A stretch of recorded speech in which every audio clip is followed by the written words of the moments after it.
So we are studying relative pronouns. They join the main clause and dependent clause to form a rather complex sentence, right? Main clause, relative pronoun, dependent clause. We studied few of them. First we studied key, then we studied ko. Yeah. When do we use key as a relative pronoun? When it acts as a Subject. subject. So that is why you see in examples of key, it is immediately followed by verb. Whereas ko refers to direct object. That is why in sentences with ko as a relative pronoun, you see usually a subject or a subject pronoun after ko. When do we use these ones? When verbs are followed by prepositions, that's the main condition. When verbs are followed by prepositions, the relative pronouns ki, qua, laquelle, and all this family are used. Okay. When you use this relative pronouns, the preposition precedes the pronouns now. Okay. For example, Ponce a is the verb, but when we use pronoun, relative pronoun qui, the preposition comes before the pronoun. C'est l'antiquaire à qui je pensais. So when we talk about lequel and the family, and then we had qui again, actually, right? Quoi. All of this we use when we have a verb with prepositions after it in the dependent clause. So that's why we had constructions like avec qui, right?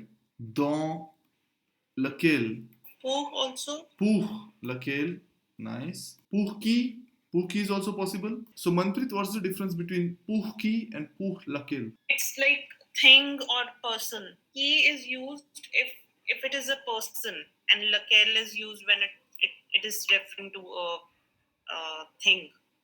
Yeah. So usually in this kind of scenario, qui is more used with a people or person, and lequel is used for other things or objects, stuff, right? Ideas or whatever. Okay. For example, we see the example here. C'est le client pour lequel je travaille. Okay. Why are we using lequel here? Yeah, we had discussed that client can be both person and a company. So Yeah. here it's a company, so non-living. So laquelle is being used. Great. And c'est la société pour laquelle, again, not a person. Then again, c'est la femme pour qui je travaille. So it's a person, so we are using qui now. Correct? Preposition a followed by laquelle is auquel. A followed by laquelle is à laquelle. A lequel is auquel. A plus lequel is auquel. Okay? The followed by lequel, duquel. Same thing. The followed by laquelle, the laquelle. The followed by lequel. Okay, and this will also be lequel usually means whom, right? But it can also mean other things like which. For example, society for which I work, right? It's the society for which I work. As I said, it depends on the sentence, the context. Try not to remember relative pronouns with the English translations because they can change according to the context. Are we good on this? Wait. Okay. This is Ponce A. So A came before lequel, so it became auquel. Okay. Tu sais à quoi il pense? We just saw that. Then we have other prepositions like pour, avec, sans. C'est la personne sans qui je ne peux pas vivre. Nice. One more we saw, parmi is the preposition which means among, and the rule is that you cannot use qui with parmi. Okay. And we move on to the next relative pronoun, which is où. The relative pronoun où refers to place and often replaces dans lequel, sur lequel, par lequel. You see all these prepositions, right? Dans, sur, par. They are mostly used with places. Dans la rue. For example, c'est le magasin dans lequel je fais mes cours. What does it mean? It's the store where I do my shopping. Now, instead of this, we can use où. Okay? Où also means where.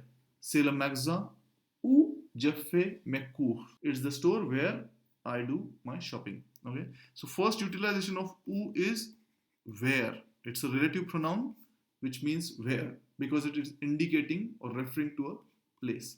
La région dans laquelle ils habitent est très calme. The region or area where they live is very quiet.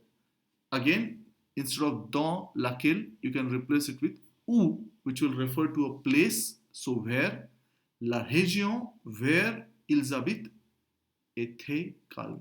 Can you give me one more example? C'est la jardin où je fais une promenade. Correct. Okay. Remember, this où is not this où with the accent grave.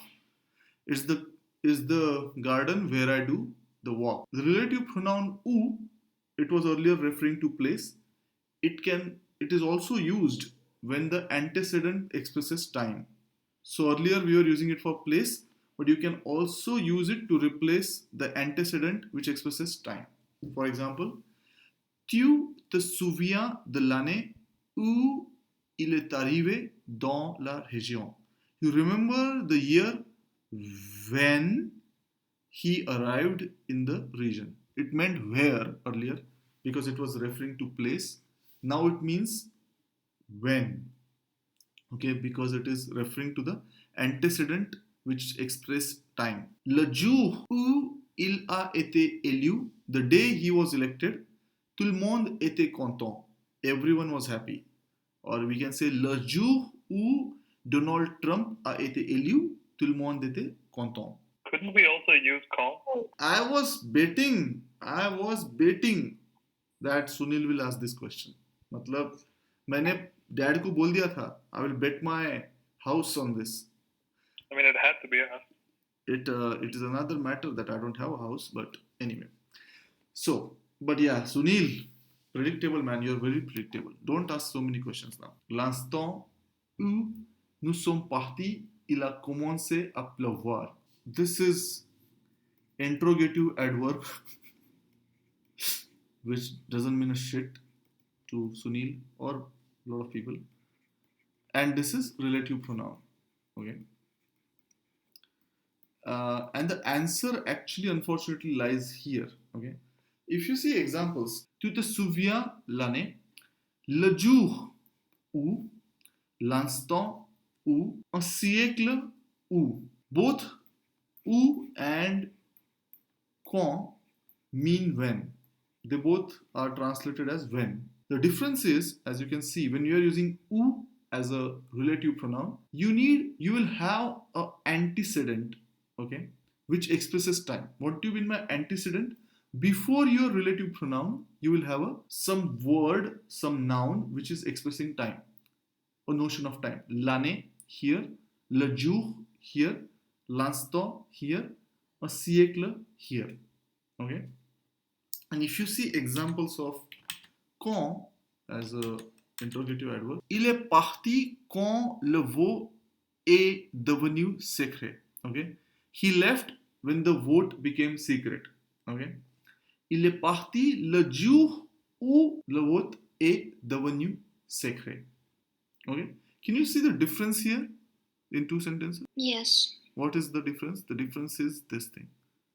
You have an antecedent here which expresses the instance, and you are just using that, and then you are using the relative pronoun. Let's look at the examples of quand, and then probably it will become clear. Quand vas-tu au travail? So it's like you are actually asking about the time. Are you getting my point? When you're using quand as when, you don't know the time, right? So you're asking for that time, you're questioning. Whereas when you're using où as a relative pronoun, you already have that instant as an antecedent in the sentence. Got it. So look at this sentence. Quand tu vas au travail? When do you go to work? But we don't know when. So it's a question, right? And then we'll say, c'était 8 heures du matin où il est allé au travail, right? It was 8 o'clock in the morning when he went to work. Yeah. Right? So that's the difference of quand and so here in this sentence, où is a relative pronoun, but we have an antecedent. We have an antecedent mention, which is the expression of time. Whereas here that is missing. What is missing? To question that, we are using interrogative adverb quand.